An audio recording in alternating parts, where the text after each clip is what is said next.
Welcome students in our channel Devendra Patel sir physics. आज का हमारा विषय है आइंस्टीन का प्रकाश विद्युत का समीकरण और डी ब्रोगली तरंग की समीकरण की उत्पत्ति। इसमें हम आइंस्टीन के प्रकाश विद्युत समीकरण के ये जो तीन रूप दिख रहे हैं इन पर चर्चा करेंगे और साथ में ही डी ब्रोगली के इस तरंग समीकरण को समझेंगे। तो शुरू करते हैं। तो सबसे पहले हम आइंस्टीन के प्रकाश विद्युत समीकरण की उत्पत्ति को देखते हैं। हमें पता है कि जो प्रकाश होता है वह कणों से मिलकर बना है। उन कणों को फोटोन कहते हैं और फोटोन की यही ऊर्जा प्रकाश के बंडलों के रूप में होती है और इस ऊर्जा को हम E बराबर एच न्यू से प्रदर्शित करते हैं। जब किसी फोटोन की ऊर्जा धातु की सतह में ट्रांसफ़र होती है तो धातु की सतह पर जो बंधे हुए इलेक्ट्रॉन होते हैं वह इनको ऑब्जर्व कर लेते हैं और उन इलेक्ट्रॉन को यह ऊर्जा दो रूपों में प्राप्त होती है। एक तो इलेक्ट्रॉन की गतिज ऊर्जा के लिए आवश्यक भाग और दूसरा भाग होता है धातु का कार्यफलन बढ़ाने के लिए, जो कार्यफलन के रूप में होती है। तो कार्यफलन को हम φ0 से प्रदर्शित कर रहे हैं और गतिज ऊर्जा को 1/2 mv² से प्रदर्शित करते हैं। तो हमें पता है कि E बराबर एच न्यू। तो ये एच न्यू इन दो रूपों में यहाँ पर उपयोग हो रही है।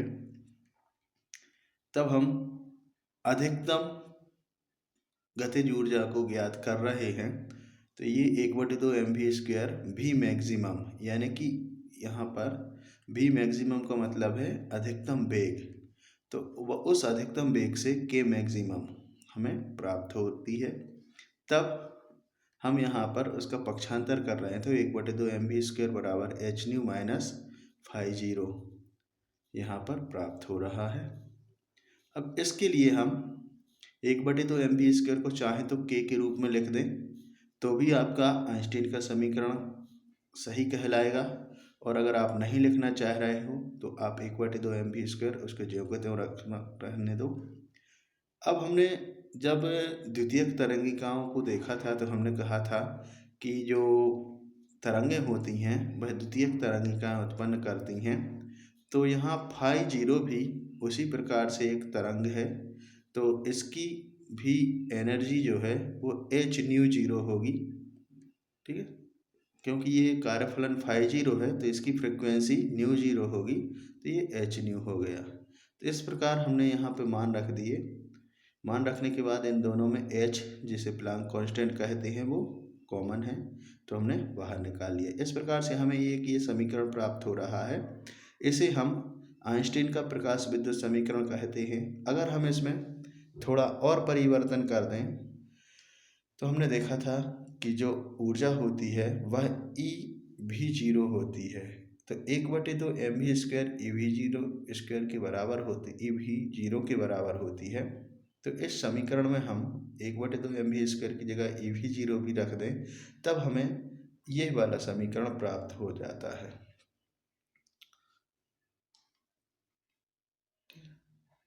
और अगर हम ये जो E है, E इस तरफ गुणा में है, इस तरफ भाग में ले आएंगे तो हमें h/e न्यू और φ0/e प्राप्त हो जाता है। तो इस प्रकार हमें आइंस्टीन के प्रकाश विद्युत समीकरण के तीन रूप मिल रहे हैं और तीनों ही ये रूप, ये एक तो k मैक्सिमम बराबर एच न्यू माइनस φ0 ये भी वैलिड है, E भी 0 बराबर एच न्यू माइनस φ0 ये भी वैलिड है और भी 0 इक्वल है h nu upon e into nu minus φ0 upon e ये भी मान्य रहता है। तो ये तीनों ही आइंस्टीन के प्रकाश विद्युत समीकरण कहलाते हैं। जहाँ जैसा इसका उपयोग हो तो उसका हम कर लेते हैं। अगर हमें एच न्यू और कार्यफलन के बारे में बताया हो और के मैक्सिमम ज्ञात करना हो तो हम वो मान रख के कर देते हैं। जिस चीज़ की वैल्यू हमें दी है उसके अलावा जो अज्ञात है उसे ज्ञात करना है, तो हम अपने हिसाब से इन समीकरणों को परिवर्तित कर लेते हैं। तो ठीक है, अब हम आगे बढ़ते हैं डी ब्रॉगली के तरंग दैर्घ्य समीकरण की ओर। तो हम जानते हैं कि फोटोन की ऊर्जा एच न्यू होती है, तो हम इसको समीकरण 1 के रूप में ले रहे हैं। और एक दूसरा समीकरण आइंस्टीन का ही द्रव्यमान ऊर्जा तुल्यता समीकरण होता है, E बराबर mc²। यहाँ पर E ऊर्जा, m कण का द्रव्यमान और c कण का वेग। कण मतलब प्रकाश का वेग और ये प्रकाश का द्रव्यमान है, जिसे फोटोन कह रहे हैं उसका द्रव्यमान। तो समीकरण 1 और 2 दोनों ही समीकरण यहाँ पर ऊर्जा को प्रदर्शित कर रहे हैं। तो हम दोनों समीकरणों के दाएं पक्ष को कंपेयर करते हैं और यहाँ पर इस तरीके से लिख देते हैं।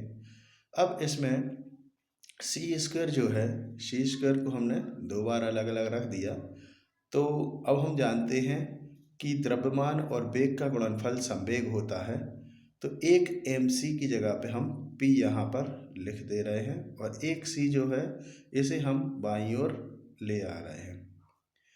तो h न्यू बटे c बराबर p, हमें ये संवेग का समीकरण प्राप्त हो गया है। लेकिन c बटे v बराबर होता है लैम्डा। लैम्डा तरंग दैर्घ्य होती है, तो इससे हमने कन्वर्ट कर लिया v बटे c यानी न्यू बटे c को 1 बटे लैम्डा के रूप में। तो जहाँ पर न्यू बटे c लिखा हुआ है इसमें, यहाँ पर हम 1 बटे लैम्डा लिख देंगे। तो हमें h बटे लैम्डा बराबर p एक समीकरण प्राप्त हो जाएगा। इसको हम व्यवस्थित कर लेंगे, p की जगह लैम्डा को और लैम्डा की जगह p को ले आएंगे गणित के नियम के अनुसार।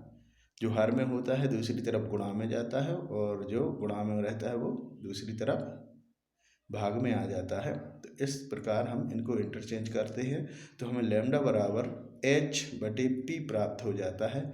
और यही जो समीकरण है वह डी ब्रॉगली का तरंग दैर्घ्य समीकरण कहलाता है।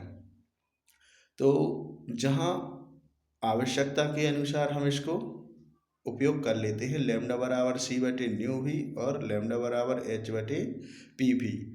जैसा आपके लिए न्यूमेरिकल क्वेश्चन होता है उस क्वेश्चन के अकॉर्डिंग हम इन समीकरणों को उपयोग करते हैं।